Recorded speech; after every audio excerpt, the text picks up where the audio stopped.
Reading through these recollections today, it quickly becomes apparent that many former pupils are not simply remembering punishments. They are remembering an educational system that belonged to a very different Britain.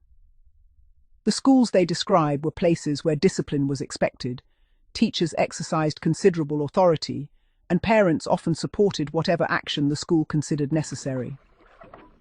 Whether that discipline involved a detention, extra work, or, in some schools, corporal punishment, few pupils questioned the teacher's right to impose it. That does not mean every child approved, nor does it mean every teacher used punishment wisely. Instead, the memories reveal a far more balanced picture. Many contributors described teachers who were strict but consistent. They believed rules should be applied fairly, without favoritism, and that once a punishment had been given, the incident was considered finished.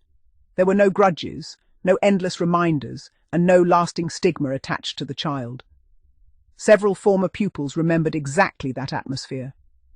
A punishment was administered. The pupil returned to their seat. The lesson continued.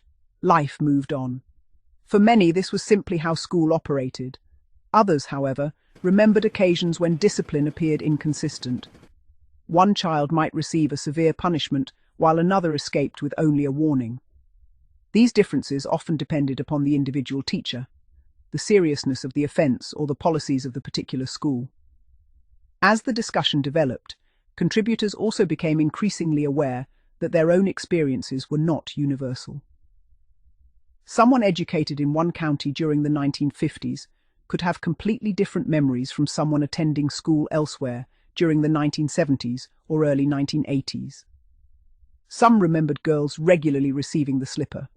Others never witnessed a girl being physically punished. Some recalled public discipline before the entire class. Others remembered that the cane was reserved exclusively for the head teacher's office. Each account represented one small piece of a much larger historical picture. Perhaps the most striking aspect of these recollections is their honesty. Many contributors openly admitted that childhood memories are imperfect. Events seen through the eyes of an 8-year-old naturally appear different when recalled 50 or 60 years later. Details fade, dates become uncertain, teachers' names are forgotten. Yet the emotions often remain remarkably clear. People remembered how the classroom felt. They remembered the silence when someone was called to the front. They remembered the anticipation as a pupil walked towards the head teacher's office. They remembered the relief when it was somebody else, rather than themselves. Those moments became part of their personal history. Throughout the recollections, one conclusion appears again and again. There was no single British experience of school discipline. There were thousands of different schools, thousands of different teachers, thousands of different pupils. Each carried away memories shaped by the customs and expectations of their own school. Some looked back with approval. Others believed many practices should never return.